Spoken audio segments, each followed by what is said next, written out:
받을 것 중 발전 상장 주자 진로독부가 한 교육 부분에서 위 학생은 1학년 4반 이동일 위상장을 줍니다. 동희는 한 학기 동안 책을 가장 열심히 읽어 독서상을 수상했습니다.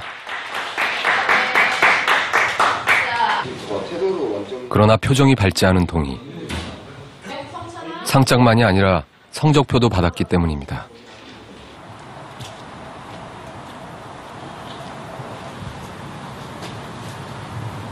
집 앞에 도착한 동희가 한참을 머뭇거립니다.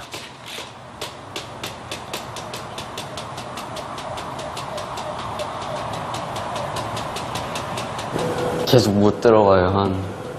엄마 진짜 이건 엄마가 모르세요. 너무 싫기도 하고 무섭기도 하고 그냥 부정적인 감정이 다 들어.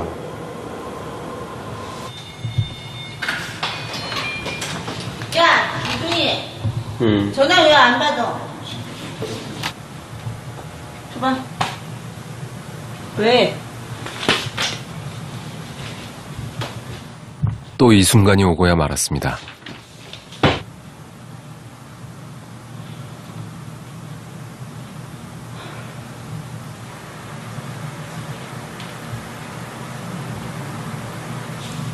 수학이 문제가 아니잖아. 지금 영어는 왜 네가 말한 점수하고 틀려?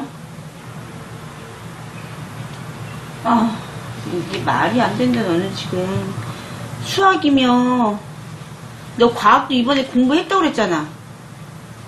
어? 과학도 문제도 다 풀고 공부했다면서 어떻게 이런 점수가 나올 수가 있어? 근데 이거 갖고는 택도 없어. 어디든지 아무것도 못해. 이거는 이성적으로는 뭐 시작할 때 완전히 나를 아무것도 할 수 없게 만드는 성적표는 공포입니다. 무섭기도 하고 그냥 받기가 싫어요. 성적표를. 학교에서 자신감을 잃은 뒤 부모님으로부터 다시 한번 상처받는 아이들. 결국 아이들은 공부하는 데 필요한 최소한의 마음의 힘마저 잃고 맙니다. 우리나라 경쟁교육이 아이한테 공부 상처를 줘. 근데 이 공부 상처가 사실은 이제 가족 관계에서 이제 해결될 수 있어, 일정 정도. 너 열심히 하는데 안 되니까 참 위로해주거나 이러면. 근데 문제는 그 공부 상처 난 아이들이 주로 이제 이제 사교육 논리와 이제 부모의 마음이 결탁하는 거죠, 이게. 결탁하면 이 상처에다가 소금을 뿌리는 거야, 예를 들면. 예? 그렇지 않아도 힘든데. 예? 예. 그러니까 이렇게 되면 이제 최악의 경우로 가는 거지. 누군가 옆에서 대개는 부모님이나 선생님이어야 되는데 정서적 지지를 해줘야 돼. 괜찮아. 잘할 수 있어. 조금 실수했는데 이건 조금 더 노력하면 괜찮을 거야 라고 아이들한테 계속 희망을 가르쳐줘야 돼. 그게 사실은 어른들 진짜 본분이잖아. 근데 너도 나도 다 이 교육이라는 그 억압적인 어떤 것들을 강요하는 사람이 되어버리면 아이들이 설 곳이 없다는 거죠.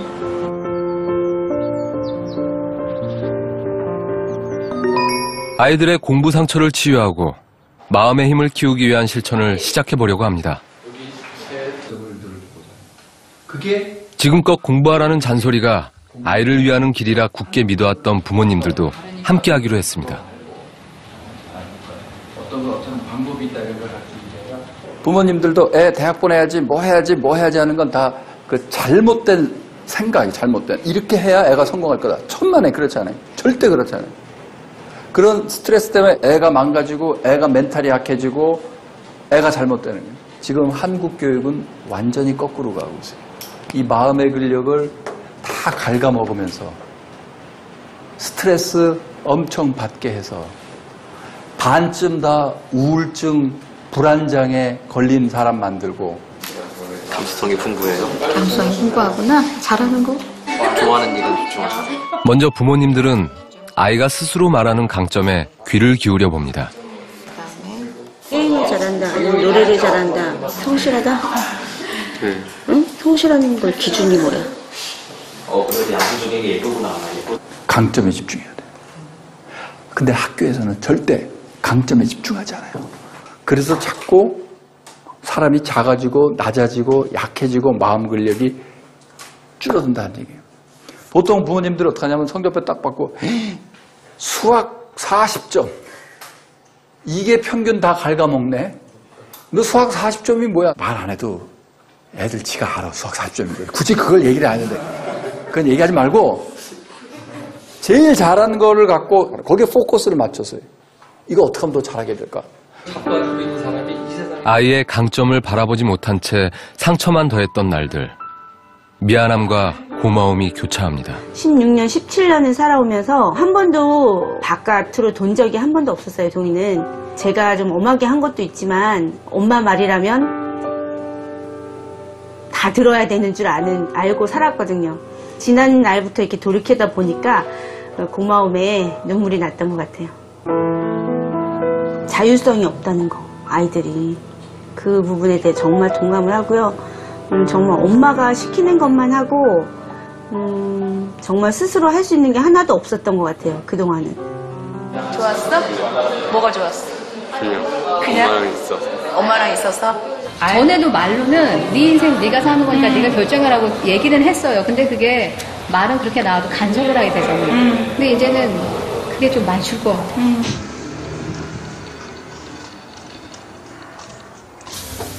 방학을 하면서 프라모델을 조립하는 시간이 부쩍 늘어난 종윤이.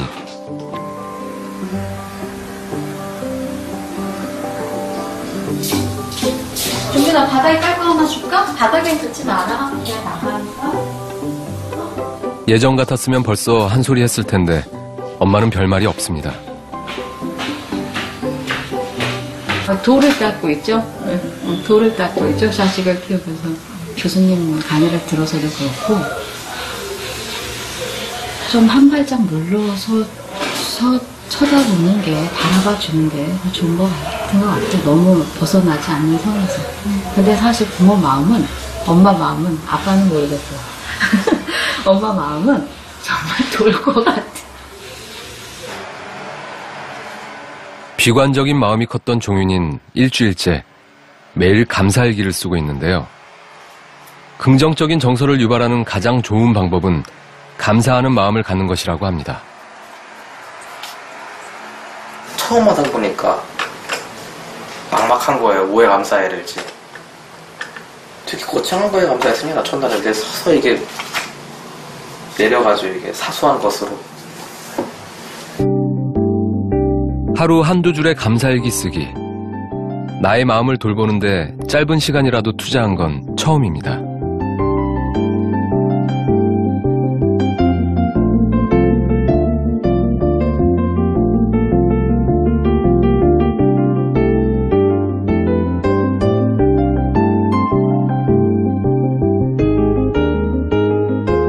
좀 긍정적으로 변했다고 봐야죠. 마음이 편안해집니다. 이거 쓸 때만큼. 키우려 하는데 동희가 화분을 고릅니다.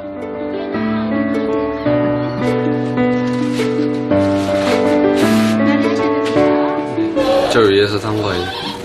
자신을 사랑하는 거인 것처럼 정성을 들여서 키우는 그런 마음을 가질 수 있을 것 같아요. 동희는 매일 스스로 기분이 좋아지는 작은 실천들을 해나가는 중입니다.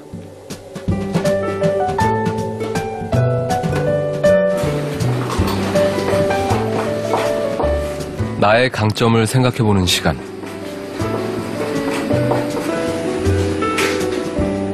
성적표의 낮은 점수 대신 내가 잘하는 것들을 생각하다 보니 자신감이 생깁니다. 단점 같은 거는 좀 생각해 본 적이 있는데 장점 같은 건 생각해 본 적이 많이 없어서 쓰기 좀 어려웠어. 좀 밝아진 것 같다는 생각은 들어. 아, 동희 스스로도 그렇게 느껴? 네. 나로 인해서 이 비극이 만들어진다. 부모님도 아이의 마음을 격려해주는 방법을 고민합니다. 우리 동희가 나중에 조금이라도 좀 좋은 성적이나 이런 걸 이루는 게 목표라고 했을 때 제가 봤을 때는 공부에 관해서 뭐 스킬을 가르쳐주거나 뭐 학습에 관한 여러 가지 전반적인 걸 챙겨주는 것보다는 더 많이 안아주는 게 훨씬 더 효과적이지 않을까. 지금 안아줄 사람이 없어요. 주변에. 저도 느끼는 부분이 있으니까 우리 애한테 솔직히 제가 제일 잘 알잖아요. 제가 할 수 있는 한 노력해볼게요. 묵묵히 안아주는 것. 정서적 지지의 힘은 생각보다 놀랍습니다. 미국 3만 명의 대학 졸업자에게 삶의 질을 결정짓는 5가지 요소를 얼마나 충족하고 있는지 물었습니다.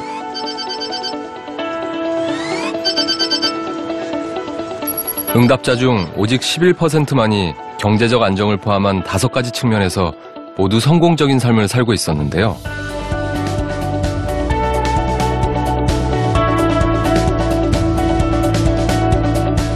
성공적인 삶과 강한 상관관계를 보인 것은 믿어주는 사람을 만났는지의 여부, 정서적 지원을 받은 경험이 높은 사람은 삶의 질이 2배나 더 높았습니다.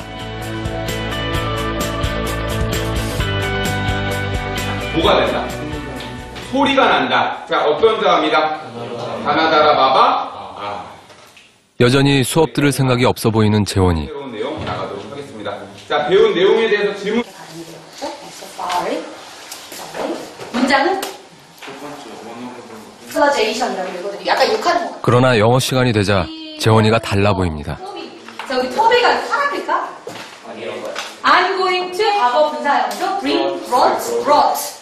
그리고 가져온. 수학과 과학은 귀에 안 들어오는데 영어는 이해가 되니까 그냥 집중하고 할 수 있는 것 같아요. 중학교를 그만두고 필리핀으로 유학을 갔던 재원이는 또래 친구들보다 1살이 많습니다. 공부를 잘하지 못했던 재원이에게 중학교는 상처만 가득한 곳이었습니다.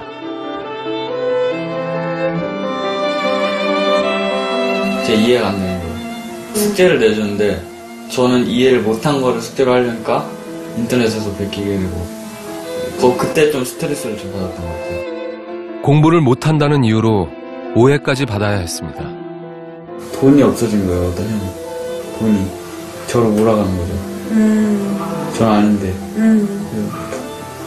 그때 좀 상처받고 그냥 그때 그냥 다 싫었어요. 그때는 제 스트레스 푼 게 게임이었거든요. 그래서 게임하고 맨날 하루에 막 13시간씩 피쳐온 거예요. 나를 인정해주지 않는 학교. 재원이는 학교 밖에서 방황하는 시간이 길어졌는데요.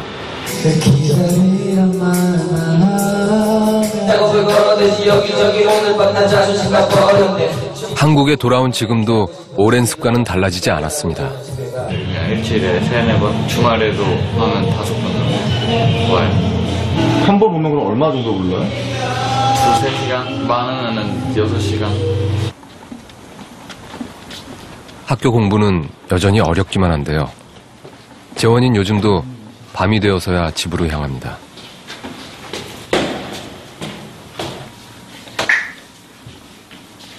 밥은? 먹었어요. 얘가 방황하는 거를 최소한 막으려고 그걸 많이 노력했죠. 그러니까 좀 쉬었잖아요. 1년을 자퇴를 하고 이제 쉴 때 그럼 이 억울함이 너무 많아요. 마음이. 그러니까 억울함도 많고 좀 비관적인 부분도 너무 많고 세상에 대해서도 그렇고 왜냐면 얘도 그냥 공교롭게 학교 생활하면서도 좀 이렇게 부당한 대우도 많이 받고 아이가 그러니까 얘가 그런 건 아닌데 그러니까 그게 좀 많이 봤죠. 이러는데 얘를 보면서 얼마나 힘들까. 넌 나중에 네가 부모님이 되면 네 자식은 어떻게 키우고 싶냐? 솔직히 말해 한국에서 키우고 싶지 않아요. 한국 너무 공부에만 집착하는 것 같고 공부만 이제 해야 되고 어렸을 때부터 계속 그래서 차라리 어릴 때부터 외국 나가서 그래도 학교가 좋아서 돌아온 거잖아. 네 학교 때문에 온 거야.